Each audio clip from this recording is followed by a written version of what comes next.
Dan itu menyebabkan apa? Akumulasi kapital tidak terjadi.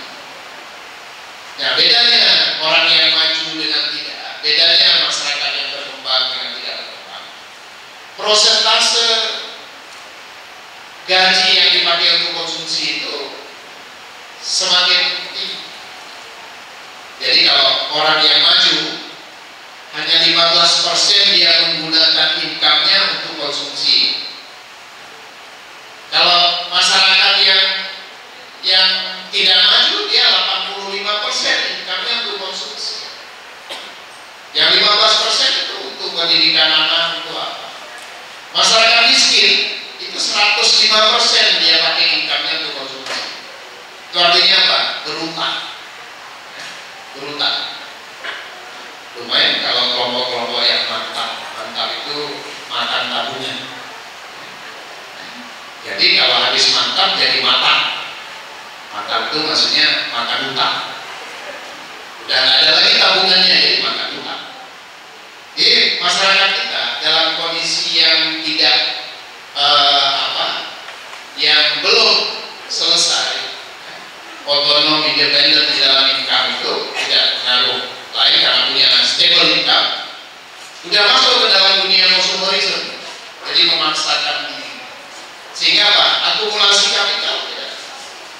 Sehingga seumur hidup menjadi orang yang disebut sebagai survival group, yang hidupnya pada tingkat survival, ya habis bulan, habis uang, habis bulan, habis makan, habis uang, ya. Terus dia survival, tidak pernah terakumulasi. Akumulasi itu apa? Ya akumulasi untuk investasi pendidikan, investasi dalam sektor-sektor produktif, investasi dalam dunia akhirat, dalam berbagai aktivitas. Nggak ada, tidak akumulasi, tidak terjadi akumulasi. Nah, yang ketiga, teritorialisasi yang menyebabkan kita tercerabut dari budaya. Jadi kita masuk ke dalam satu dunia yang virtual. Jadi kalau hari ini kita di Aceh, saya kira kita bagian dari proses itu, menarik sekali. Coba malam hari jam 10 malam kita keliling di kota Banda Aceh ini, kita coba perhatikan kiri kanan jalan itu penuh dengan orang duduk di warung kopi sampai malam. Dan coba satu-satu perhatikan apakah duduk di warung kopi itu melakukan aktivitas-aktivitas produktif. Jadi aktivitas-aktivitas produktif.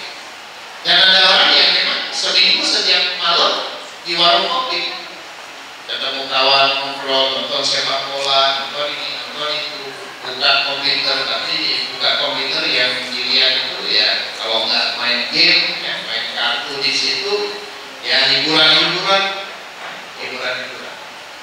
Jadi tolong dari berbagai mahasiswa, khususnya mahasiswa S1, tolong diteliti bukan fenomena warung kopinya, tapi yang diteliti adalah alokasi waktu kaum muda di Banda Aceh. Jadi studi tentang alokasi kaum muda. Ya, yang diteliti orang-orang yang duduk di warung kopi itu ditanya. Jadi kalau Anda wawancara jam 9 malam, pertanyaannya begini, jam 9 malam kemarin Abang apa kegiatan? Nah, ditulis dari jam 9 malam kemarin sampai jam 10, jam 11, 12 dia pulang tidur, pagi-pagi jam berapa, terus apa, sampai jam 9 hari ini. Cukup, penelitiannya itu aja. Terus tanya yang lain, jam 9 kemarin apa? Kalau wawancaranya mulai jam 10 malam ke jam 8, ya mulai jam itu ditanya dari jam 8 malam kemarin apa aktivitas. Dicatat secara detail. Wawancarai 10 orang, 20 orang, bikin tabel, jadi semua laporan penelitian yang bagus. Kenapa? N-nya itu kan dapat, N-nya itu 24 jam. 24 jam kali 10 orang, N-nya itu udah 240. Jadi statistiknya itu udah bisa berfungsi. Jadi dalam tabel itu N-nya itu bukan 10 orang, tapi N-nya itu 240 jam. Kita lihat distribusi jam jadi apa aja gitu. Dari situ dia analisis mana yang produktif, mana yang konsumtif, ya. Mana yang dipakai untuk hal-hal yang bersifat sosial. Jadi ada juga kepentingan sosial dan sebagainya. Jadi itu sebuah penelitian yang menarik. Atau amati model pembicaraan apa? Jadi teliti 1 minggu, duduk di situ 1 minggu setiap malam, duduk pada jam yang tertentu, mulai jam 8 sampai jam 11, duduk aja. Ini peneliti S1 ya, untuk skripsi, duduk aja di situ, catat model pembicaraan ini selama 1 minggu. Nanti Anda akan tahu apa yang terjadi di warung kopi itu, apa saja yang dibicarakan. Setelah itu coba hitung, kalau kita berandai-andai secara nasional, dalam arti bahwa berandai-andai, kalau begitu berapa ribu setiap malam kaum muda Aceh itu ya, nongkrong di warung-warung kopi itu, dan apa kira-kira yang bisa kita bayangkan? Aktivitas konsumtif kan? Jadi lebih banyak menghabiskan waktu dan menghabiskan uang, atau ada gaining something ya, ada sesuatu yang dicapai, yang diperoleh dari situ. Itu bisa ini, itu penting. Jadi teman-teman yang suka menulis ke koran, tulislah itu ke koran sebagai sebuah bahan perenungan kita semua.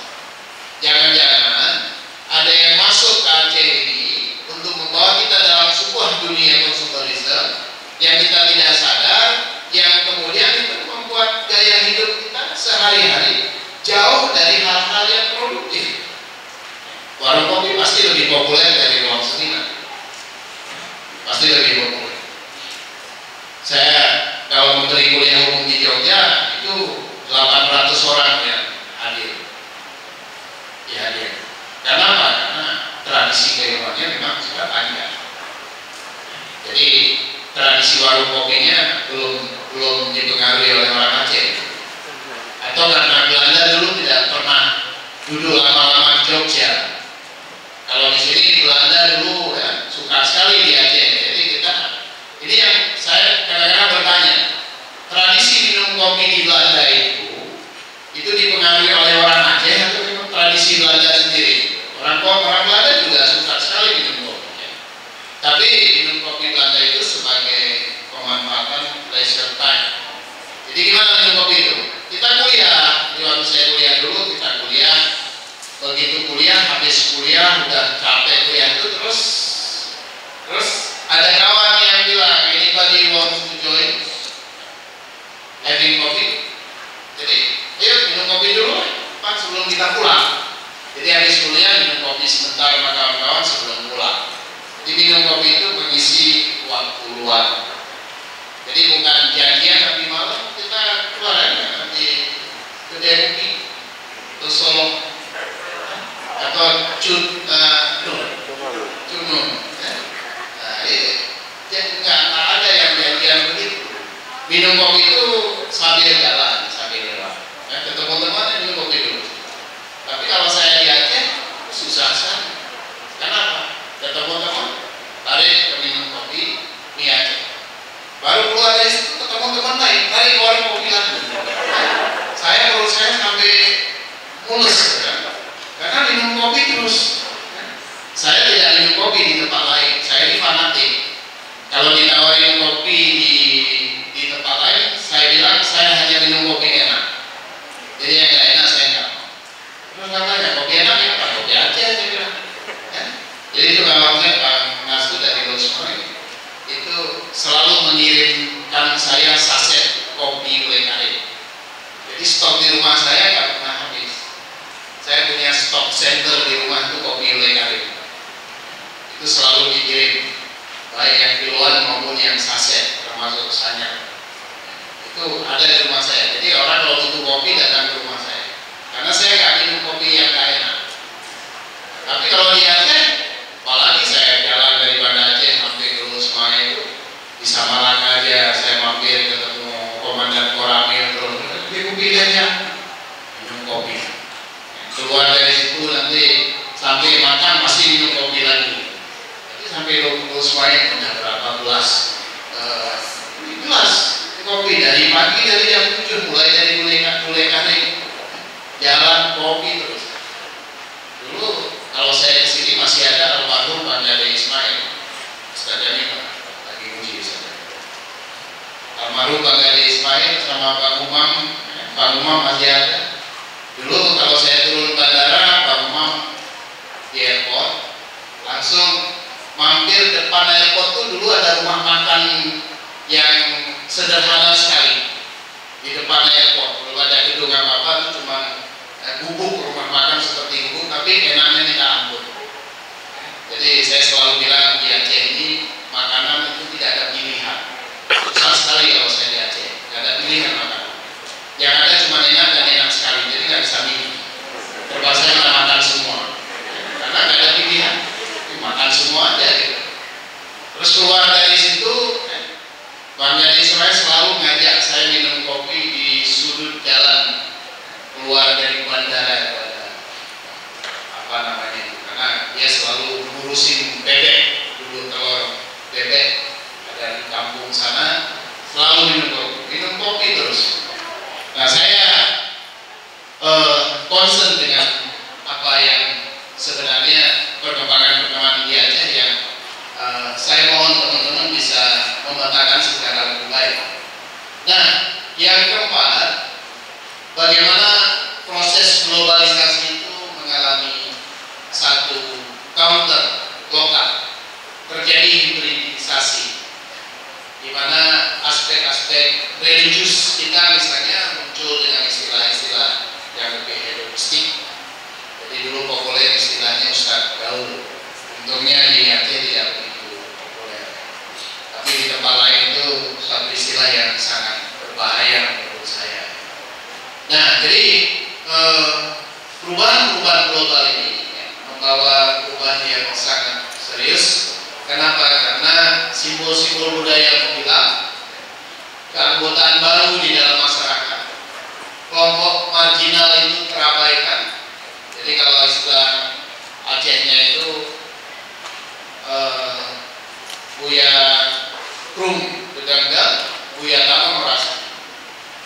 Jadi kita banyak yang terabaikan dan perlu satu new project of religiosity. Jadi solidaritas. Tadi saya sudah bilang terjadinya dislokasi agama, dalam berbagai.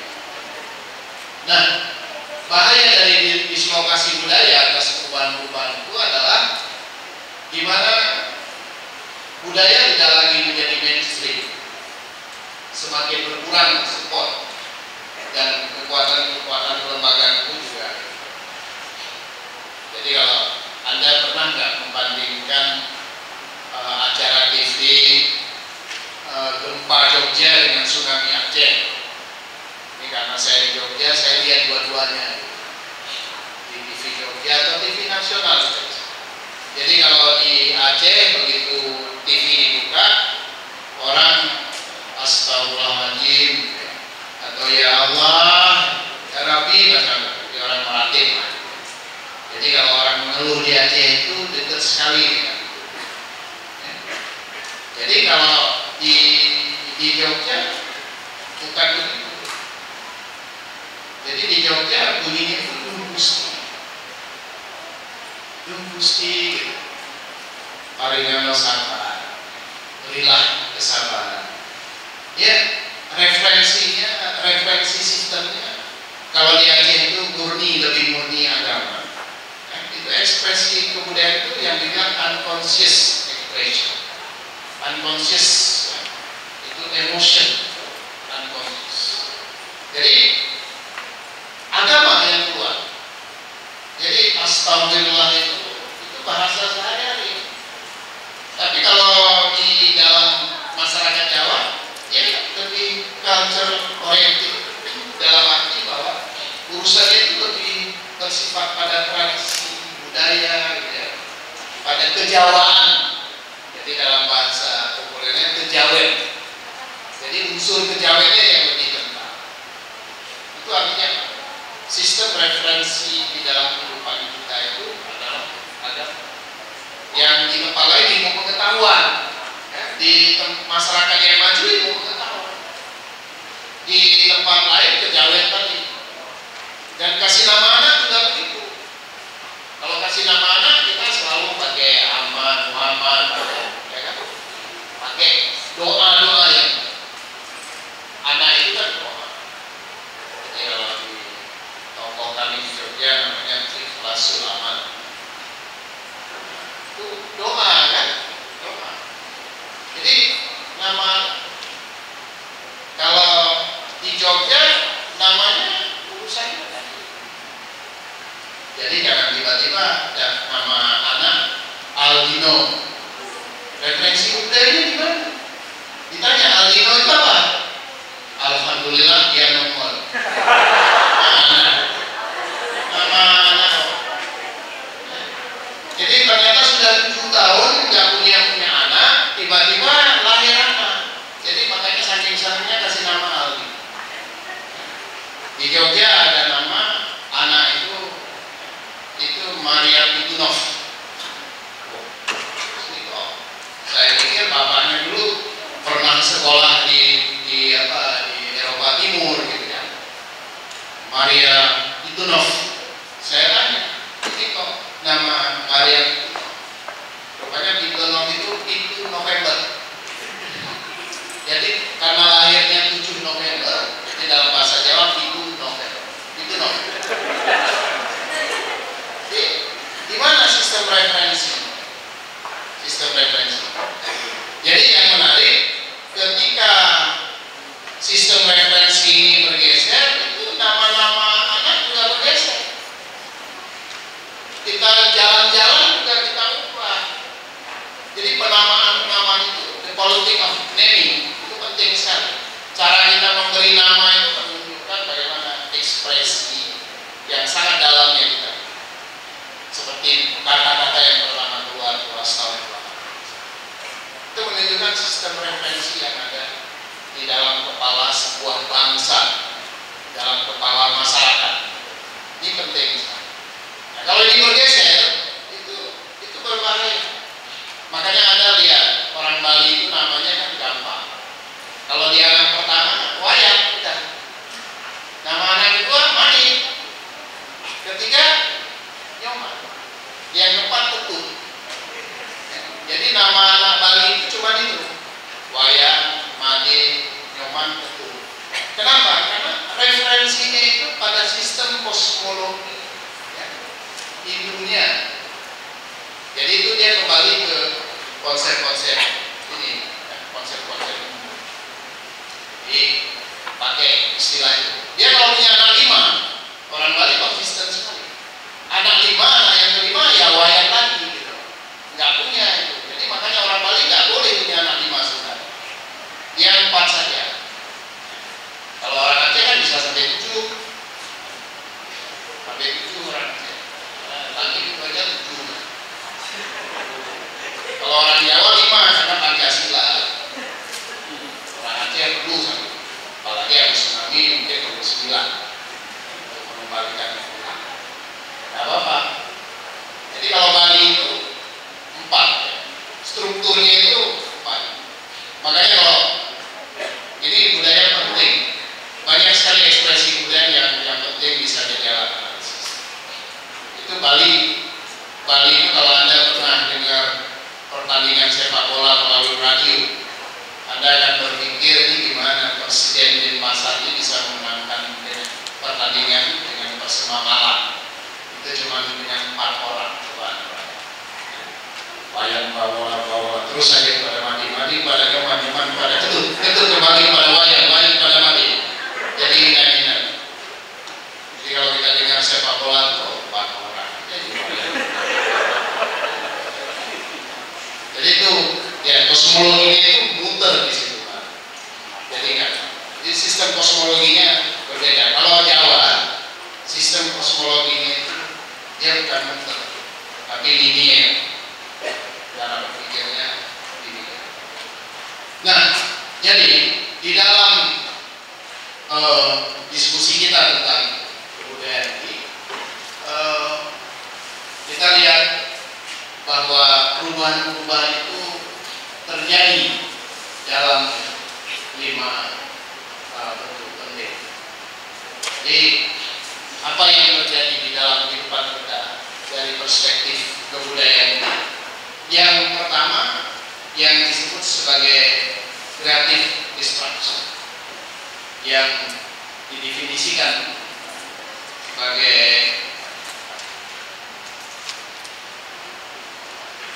jadi creative destruction itu, jadi yang namanya perubahan-perubahan itu perubahan yang terjadi dengan pengerusakan dengan berbagai alasan. Jadi misalnya apa? Bangunan-bangunan lama itu diganti dengan yang baru dengan alasan bangunan itu sudah tua, bangunan itu sudah tidak bisa bertahan, diganti. Akhirnya apa? Lama-lama rumah aja udah nggak ada karena atas dasar creative destruction. Rumah aja dulu di Loksmawe, masuk ke kota Loksmawe kita masih ketemu rumah aja, rumah bambu. Karena udah nggak ada lagi, diganti rumah modern. Rumah panggungnya tinggal di kampung dulu kan rumah-rumah aja di mana? Gimana kita ketemu rumah aja di mana aja? Bisa dihitung. Saya kita pergi ke sana ke museum dari rumah. Itu namanya creative destruction. Ini dibawa oleh kepentingan modernisasi yang seolah-olah yang bagus, yang tempo, yang cantik itu, yang modern itu, bukan yang kayu, bukan yang dari bambu, gitu ya. Jadi itu untuk mengembalikan creative destruction itu dengan revitalisasi budaya. Jadi kayu direvitalisasikan. Jadi karena rumah kayu itu sehat, maka harus ada gerakan kembali ke kayu atau kayu kelapa dari pohon kelapa, harus ada sebuah gerakan yang kita sebut sebagai revitalisasi. Nah, yang kedua, compression time itu menuju kepada bagaimana relativisme waktu terjadi. Maksudnya relativisme waktu itu dulu kan, waktu itu kan diatur oleh matahari. Terus kemudian kita lebih modern, waktu itu diatur oleh clock, alarm clock. Jadi kalau dulu kan kita mau sholat duhur kan lihat matahari, mau kalau itu diatur dari sana. Tapi sekarang kan pada jam. Jadi jam 12 sekian itu masuk duhur, misalnya seperti itu. Asar nanti jam 3 ya. Jadi diatur oleh waktu, oleh jam. Tapi ketika waktu itu dinegosiasi oleh kekuatan-kekuatan pasar, oleh kekuatan-kekuatan konsumerisme tadi, jadi waktu kita pun bergeser-geser. Kenapa? Ya main sepak bola jam 1 malam. Jadi jam 1 malam kita janjian duduk di warung kopi mau nobar. Pergi kita nobar pakai jaket, bawa tisu karena himusnya keluar jam 1 malam. Kenapa? Demi sebuah lifestyle. Pergilah kita keluar warung nobar. Padahal di rumah juga bisa. Di rumah juga bisa ya. Tapi nobar itu luar biasa itu gimana. Jadi akhirnya waktu itu mengalami negosiasi. Kita bernegosiasi dengan waktu. Jadi sholat juga begitu. Sholat juga terus mulai terjadi negosiasi. Siap. Jadi udah azan tapi karena masih ada waktu, ya, jadi kita pun sebentar lagi. Terus semuanya banyak dinegosiasi sehingga siang malam menjadi berubah, nanti ritme kehidupan kita mengalami perubahan. Banyak orang yang tidur di siang hari dan bekerja di malam hari. Nah, itu sudah banyak kelompok masyarakat siang hari dia tidur untuk menggantikan tidur pionnya yang mana. Nah, pion culture ini juga saya maksudkan sebagai pion religion. Pion religion dalam pengertian bahwa kalau tadi hidup kita ditentukan referensinya oleh Islam, oleh agama, tapi lama-lama menghilang juga. Jadi kehidupan kita lebih banyak nanti ditata, lebih banyak diatur oleh kepentingan. Jadi kalau sekarang orang pergi ke rumah saudara, pergi ke rumah teman, jawaban yang pertama yang diberikan oleh teman, kok nggak telepon? Makanan dengan SMS ya. Kita datang ke rumahnya, jawabannya itu kenapa nggak SMS? Dulu kalau kita datang itu dari jauh udah senyum dia, udah senang sekali nih orang datang ya, didatangi. Sekarang enggak, kenapa nggak SMS? Jadi coba Anda bayangkan, sekarang ini orang didatengin aja itu sudah punya keberatan. Didatengin aja itu sudah nggak tulus ikhlas menerima kedatangan. Kenapa? Udah beyond. Karena semuanya itu ada waktunya, ada harganya. Jadi kalau dulu kita datang anytime, mau jam tidur mau apa orang jam makan gitu ya. Kenapa? Kita makan sama-sama. Kalau sekarang kita datang jangan dulu, ini jam makan karena nanti mengganggu orang makan. Kalau dulu karena kita kalau jam makan ya ikut kan orang Aceh kan. Kalau ada tamu datang langsung dibawa ke meja makan. Langsung dibawa ke meja makan sama-sama. Itu tradisi. Yang susah apa? Orang Aceh ke Jogja. Ketika orang Jogja ngajak makan langsung ke meja makan orang Jogjanya bingung. Maksudnya kan bahasa basi, sopan santun. Ya deh makan dulu deh, pokoknya masuk. Ini gimana sih?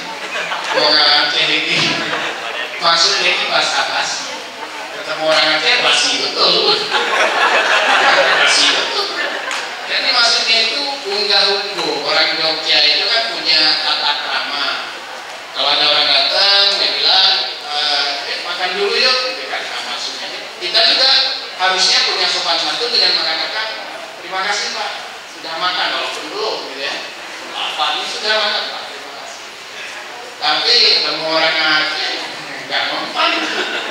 Makan ya Pak. Betul terus. Mau makan orang Jogja makan sedikit, orang Aceh ini, ya. Orang Jogja itu pengen ini loh makan Bu. Orang Aceh ini. Jadi yang kalian itu makannya dulu semua gitu. Orang Aceh gitu ya. Jadi itu perbedaan kultural yang bisa kita temukan. Nah juga konsep pusat dan pinggiran dulu kita ya, terikat pada grand narrative. Jadi tatanan itu selalu dari atas. Produksi nilai itu dari atas. Jadi pakaian dulu kan dibangun dari atas. Jadi orang berpakaian itu ya sama seragam. Kita kalau ada cara apa-apa ini pakai seragam semua. Lama-lama enggak. Lama-lama orang punya artikulasi sendiri. Lama-lama ya ada yang pakai motif etnik, ada yang pengaruh-pengaruh lokal, ada juga global. Ini karena apa? Terjadi pergeseran-pergeseran. Di sini nanti ada counter culture dan sebagainya. Nah, jadi saya ingin mengajak Bapak Ibu untuk teman-teman untuk melihat bahwa kita punya sejarah yang luar biasa, punya seni budaya yang sangat kuat, yang juga punya setting struktural penting. Jadi di dunia ini saya kira tidak ada tempat yang sehebat orang Aceh yang dalam pengertian anak yatim. Kenapa? Ternyata dari dulu Aceh ini dalam sejarahnya itu menghasilkan anak yatim yang luar biasa besar. Karena anak yatim itu dari zaman Belanda dulu dan melahirkan anak-anak yatim. Jadi Aceh ini makanya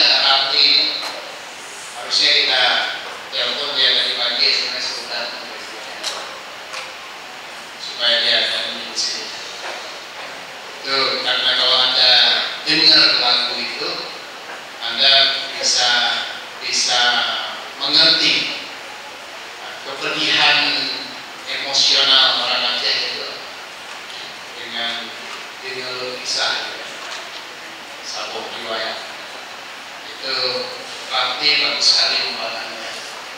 Aceh punya filosofi yang begitu kuat, punya filosofi yang begitu.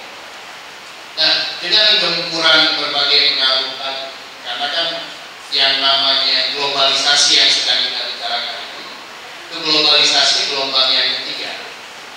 Gelombang yang pertama itu pada masa Spanish Empire itu ya, ekspansinya kerajaan Spanyol sampai ke Aceh juga itu gelombang pertama. Lahirlah fenomena Lamno dan sebagainya sampai ke Aceh. Dan kemudian yang kedua itu proses yang dibawa oleh pengabar Injil. Dulu gerakan keagamaan global itu yang disebut kemudian westernisasi. Kenapa? Dibungkus dengan sebuah gerakan rasionalisasi yang yang membawa modernisasi pada saat. Jadi cara kita berpakaian ini itu gelombang yang kedua. Ya, kita berpakaian dengan kemeja, kita makan seperti sekarang ini, kita pergi ke dokter dan sebagainya, kita sekolah. Itu akibat gelombang kedua dari globalisasi. Nah, yang sekarang ini globalisasi kita globalisasi gelombang yang kedua. Gelombang yang ketiga itu ekspansi pasar atau internasionalisasi kapital.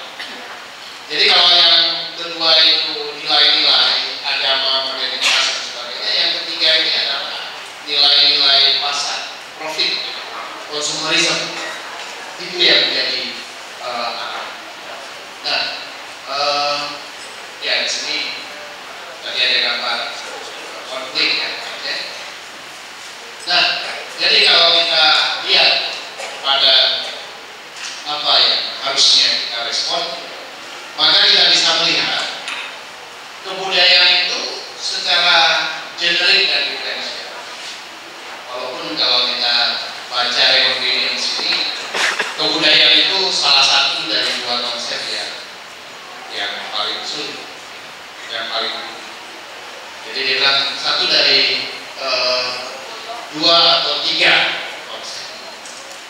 Jadi kalau dibilang dua atau tiga, kira-kira apa yang dua tiga itu tidak begitu jelas.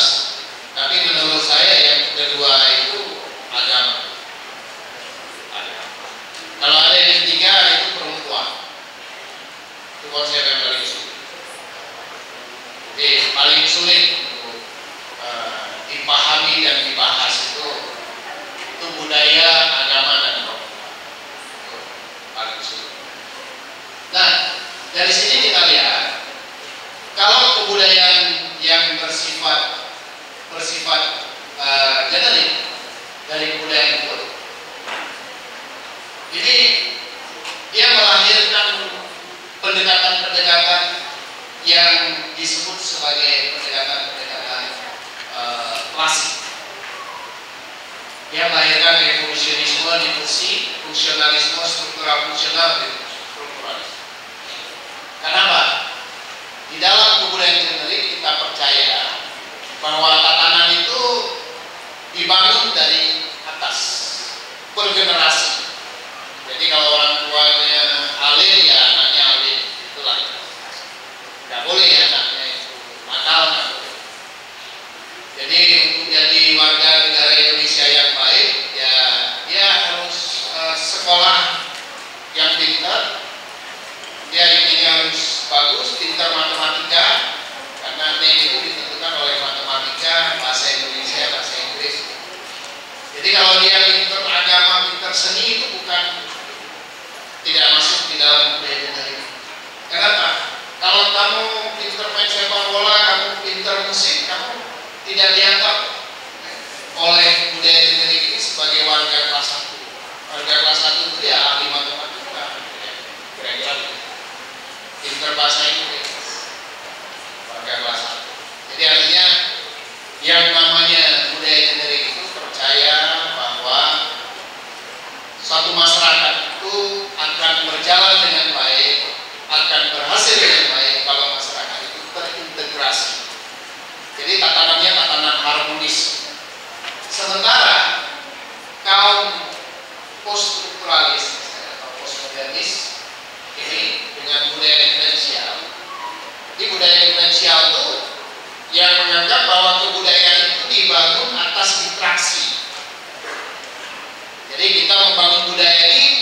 dari interaksi sosial, hasil dari pertemanan, hasil dari komunikasi antara orang. Lahirlah kebudayaan. Pertemuan budaya Aceh dengan budaya Minang, budaya Batak dan sebagainya, lahirlah sebuah kebudayaan Aceh. Ya bukan Aceh betul, tapi Aceh yang lebih multicultural, yang lebih kompleks. Dan untuk orang yang menganut budaya diferensial ini mengatakan bahwa untuk maju menjadi orang yang hebat tidak harus Anda bisa atau pintar matematika. Anda boleh seorang seniman yang hebat. Anda nggak harus pintar bahasa Inggris. Jadi Anda seorang yang pintar bahasa daerah, yang menguasai seni budaya daerah, bisa kita melalui olahraga kita juga bisa maju. Tidak harus melalui, dan tidak sekolah juga bisa jadi orang gitu. Makanya apa? Post strukturalisme ini misalnya melahirkan itu orang-orang yang homeschooling, ya, jadi gerakan. Tapi di tempat kita susah. Kalau anak tidak sekolah, walaupun orang tuanya pintar ngajarin anaknya tiap hari, tidak bisa diterima masyarakat. Harus sekolah. Di Amerika udah banyak. Di Amerika anak itu dididik sendiri oleh ayahnya di rumah. Ayahnya memilih tidak bekerja, ibunya bekerja, dia memilih mendidik anaknya sendiri. Dan pada masanya dia ikut ujian negara. Ya dia dapat ijazah seperti orang lain. Jadi tidak harus dia terdaftar di sekolah, itu homeschooling. Itu kalau budaya diferensialnya itu diterima. Tapi di dalam masyarakat, tidak semua masyarakat bisa menerima budaya diferensial. Karena ada budaya-budaya lain. Nah, jadi kultur diferensial ini melahirkan budaya-budaya yang macam-macam. Ada elite culture, intellectual culture, aktivis culture, religious culture. Ini gerakan-gerakan yang dilahirkan perubahannya misalnya. Nah juga struktur-struktur di dalam kehidupan kita. Jadi di mana di dalam kehidupan kita mengubah juga struktur teknologis, struktur ikonis dan struktur verbal yang transformasinya. Jadi kalau struktur tradisi ini sangat terkait dengan proses produksi. Jadi kultur itu dibangun dari aktivitas produksi, kerajinan dan sebagainya. Yang itu jadi ikon. Ikon itu seperti tas-tas Aceh itu dia jadi ikon. Verbal, struktur verbal itu bahasa. Ketika nanti dibahasakan dari satu produk unggulan industri kreatif itu pada tataran verbal. Aceh bisa nggak jadi bagian dari produk unggulan? Daya saing bangsa itu nanti jadi struktur global. Kalau struktur teknik Aceh, pembuatan tas Aceh itu jadi ikon dan mendapatkan bahasa, artikulasi bahasa sebagai simbol nasional misalnya, maka akan berubah juga industri-industri kreatif. Nah, kalau kita lihat dari proses reproduksi kebudayaan. Nah, selain dari proses-proses konstruksi tadi yang saya bicarakan, kemudian mengalami manipulasi-manipulasi, mengalami pelestarian-pelestarian, mengalami revitalisasi, reinvensi dan redistribusi. Manipulasi-manipulasi simbolik. Misalnya apa? Di mana agama dijadikan landasan untuk kemenangan politik. Itu namanya manipulasi simbolik. Di Jambi, di Pilkada di Jambi, itu ada gambar Al-Quran di baliho itu besar. Di dalam Al-Quran itu keluar kepala calegnya. Nah, itu namanya manipulasi simbolik, manipulasi simbol-simbol agama. Seolah-olah itu udah pilihan agama lah, ya. Udah mendapat legitimasi agama dipilih. Itu namanya manipulasi simbol. Di Malaysia kita mau masuk Bangsar itu ada baliho besar, terus ada ulama pakai kopiah putih dan di sebelahnya ada McD ya, McDonald, dan di situ ulamanya bilang McDonald is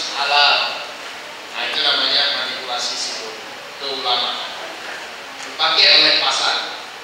Nah, pelestarian dengan macam-macam cara tentu saja. Nah, revitalisasi ini adalah unsur-unsur yang lemah di dalam kebudayaan itu dikuatkan kembali. Jadi misalnya di Aceh ini yang menarik adalah revitalisasi kelembagaan adat. Jadi lembaga-lembaga sosial, peranata sosial di Aceh ini mengalami penguatan setelah tsunami karena banyak bantuan diarahkan untuk penguatan kelembagaan. Ini revitalisasi yang dilakukan. Kalau reinvensi bedanya dengan revitalisasi. Reinvensi ini ditemukan kembali yang sudah hilang. Jadi kalau ini yang sudah lemah, yang ini yang sudah hilang ditemukan kembali. Nah, terakhir adalah redistribusi. Redistribusi itu dipindahkan dari pusat ke berbagai tempat pinggiran. Jadi jangan cuma monopoli pusat, tapi juga harus diberikan ke daerah-daerah. Ini implikasi-implikasi nanti bisa dilihat. Nah, saya ingin mengajak sedikit sebelum menutup ini. Ini identifikasi dari persoalan-persoalan yang diakibatkan dari berbagai peristiwa yang terjadi di Aceh. Jadi yang pertama pada tingkat religius, kita memiliki persoalan besar dalam trust. Kemudian juga kepercayaan diri yang juga mulai berkurang, disorientasi nilai beyond religion dan sebagainya, trauma yang masih kita miliki. Pada tataran institusi, kepemimpinan, kemudian positioning dari lembaga-lembaga keagamaan, masjid juga, family disruption, ini hubungan di dalam keluarga itu terganggu karena anak tinggal di tempat lain, orang tuanya di tempat lain, di pengungsian, tidak hanya pada masa tsunami tapi konflik, di family disruption. Saya sering bicara dengan bupati di beberapa tempat, yang salah satu dulu bupati Muslim yang di Aceh Timur, bagaimana dia bercerita dia lari dari satu tempat ke tempat lain. Itu anak-anaknya ikut neneknya, dan kalau datang diperiksa anaknya itu anaknya masih kecil, jadi di kaki neneknya itu bersembunyi, di paha neneknya kalau ada pemeriksaan. Istrinya itu lari ke tempat lain, jadi anak dengan istri dengan suami itu tidak saling ketemu, dan bertahun-tahun. Itu potret family disruption di Aceh yang sangat biasa. Kita kehilangan kampung dengan macam-macam. Orang juga tidak ada kampung karena ini. Social practice-nya ketidakpedulian yang luas. Karena apa? Karena berbahaya, berkelompok itu berbahaya. Jadi disintegrasi.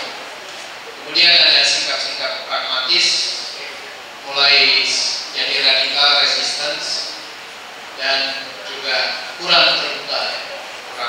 Ini bagian-bagian dari sisa yang perlu kita. Nah, sebagai catatan penutup dari kuliah kita lihat positioning dari studi budaya.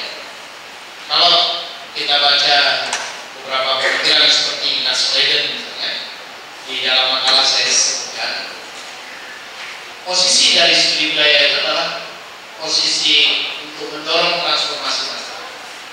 Jadi bagaimana membuat seperti Aceh ini menjadi masyarakat yang maju. Jadi menjadi transformasional dari masyarakat yang maju, masyarakat yang kurang maju menjadi yang maju. Supaya kita bisa memperbaiki ranking. Jadi kalau kita percaya Islam itu memang agama yang menata kehidupan kita menjadi lebih baik, bisakah Islam di Aceh itu mengurangi angka korupsi di Aceh? Itu baru. Jadi syariah Islam di Aceh itu harusnya masuk sampai ke birokrasi, bukan cuma di jalan. Ini kemampuan kelembagaan syariah di Aceh kan baru sampai di jalan raya, baru sampai di jalan. Jadi Jadi kita baru sanggup ngurusin yang berkeliaran di jalan, tapi belum sampai ke birokrasi, belum bisa masuk ke dalam good governance dari masyarakat secara keseluruhan. Jadi kayak ngurus yang kecil-kecil gampang, apa nangkapin orang pacaran itu kan pekerjaan gampang. Yang besar-besar lah, nangkepin orang korupsi. Jadi korupsi nggak usah dimasukin penjara, nggak apa-apa. Tapi dibikin miskin, semua hartanya disita, dibagi-bagi ke masyarakat.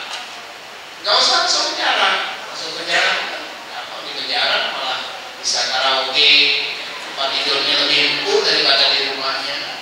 Nggak usah masuk penjara, tapi dihabiskan. Kekayaannya disita semua, dikembalikan pada negara sampai habis, bikin miskin, supaya tahu rasanya masyarakat miskin kayak apa, karena dia bagian dari proses pemiskinan. Itu ada, kita harus definisikan cara-cara Islami mengatasi korupsi, mengatasi masalah. Kita kadang-kadang apa?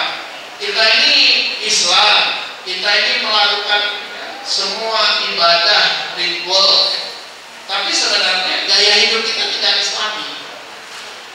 Coba saya tanya, apakah kita mempraktekkan cara mandi Islami? Sederhana aja, cara mandi yang Islami. Coba lihat, sebagian besar orang dalam penelitian, kalau mandi itu yang disiram pertama apa? Apa yang disiram pertama? Kepala kan? Buka terus kepalanya. Bergayung siram kepala itu tidak Islami sama sekali. Makanya banyak orang stroke di kamar mandi. Ya. Jadi orang udah ada penyakit stroke, tanda-tanda stroke, masuk kamar mandi pagi-pagi langsung siram kepala, jatuh, kaget darahnya. Kenapa? Mandi kita nggak Islami. Karena kita beragama, keberagaman kita itu tidak sampai ke dalam social practice. Mandi yang Islami apa? Cuci tangan dulu. Kayak Anda pergi ke masjid, kan cuci tangan dulu kita.